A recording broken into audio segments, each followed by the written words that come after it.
जय श्री राम। जब जब इस धरती पर अधर्म बढ़ा है, जब जब राक्षसों का अत्याचार चरम पर पहुंचा है, तब तब ईश्वर ने किसी न किसी रूप में अवतार लिया है।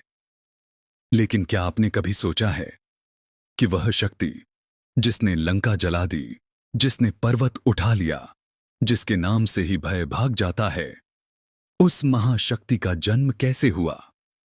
कैसे हुआ उस दिव्य बालक का प्राकट्य जो स्वयं महादेव का 11वां रुद्र अवतार था? आज हम सुनेंगे पवन पुत्र, अंजनी नंदन, संकट मोचन श्री हनुमान के जन्म की अद्भुत और दिव्य कथा। बहुत समय पहले स्वर्गलोक में एक अप्सरा थीं, अंजना। वे अत्यंत सुंदर, कोमल और चंचल स्वभाव की थीं।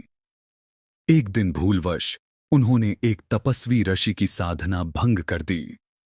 क्रोधित ऋषि ने उन्हें श्राप दिया, तुम वानरी रूप में पृथ्वी पर जन्म लोगी।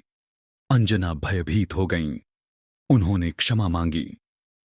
तब ऋषि ने कहा, जब तुम भगवान शिव के अंश को जन्म दोगी, तभी तुम्हें मुक्ति मिलेगी। श्रापवश वे पृथ्वी पर वानर राज केसरी की पत्नी बनी। लेकिन उनके हृदय में एक ही इच्छा थी, भगवान शिव की कृपा से एक दिव्य पुत्र की प्राप्ति। उन्होंने पर्वतों और वनों के बीच कठोर तपस्या शुरू की। वर्षों तक धूप, वर्षा, ठंड सब सहते हुए वे शिव का ध्यान करती रहीं। उनकी भक्ति से प्रसन्न होकर पवन देव प्रकट हुए।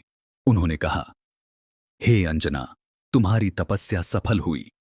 तुम्हारे गर्भ से एक अद्भुत तेजस्वी पुत्र जन्म लेगा। वह तीनों लोकों में पूजित होगा। उसी समय अयोध्या में राजा दशरथ संतान प्राप्ति के लिए पुत्रेष्टि यज्ञ करवा रहे थे। यज्ञ पूर्ण हुआ और अग्नि से दिव्य खीर प्रकट हुई। वह खीर उनकी रानियों को दी गई। लेकिन तभी एक चील उस खीर का एक भाग लेकर आकाश में उड़ गई। यह कोई साधारण घटना नहीं थी, यह स्वयं देवताओं की योजना थी। पवन देव ने अपनी दिव्य शक्ति से उस खीर को उड़ाकर माता अंजना के हाथों में पहुंचा दिया। अंजना ने उसे शिव का प्रसाद समझकर श्रद्धा से ग्रहण किया और उसी क्षण उनके गर्भ में दिव्य ऊर्जा प्रवाहित हो गई। यह था उस महान अवतार के जन्म का पवित्र क्षण। चैत्र मास की पूर्णिमा की रात पूरा आकाश अलौकिक प्रकाश से जगमगा उठा। वनों में शांति थी, हवा सुगंधित थी। देवताओं ने पुष्प वर्षा की और माता अंजना के गर्भ से एक दिव्य बालक का जन्म हुआ। उसके शरीर से तेज निकल रहा था। उसकी आंखों में असाधारण चमक थी। कहा जाता है कि जन्म लेते ही उसके मुख से राम नाम की ध्वनि निकली। वह कोई साधारण बालक नहीं था, वह था शिव का अंश। वह था पवन का पुत्र। वह था आने वाले युग का सबसे बड़ा राम भक्त।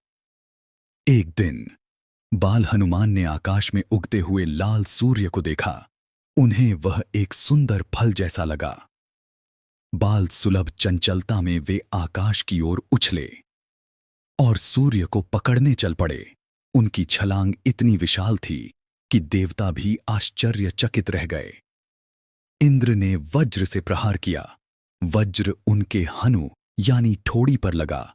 वे पृथ्वी पर गिरे और तभी से उनका नाम पड़ा। हनुमान, पवन देव क्रोधित हो गए। उन्होंने पूरे संसार में वायु प्रवाह रोक दिया। जीव जंतु तड़पने लगे। तब सभी देवताओं ने आकर बालक को वरदान दिए। ब्रह्मा जी ने अजेयता का वर दिया।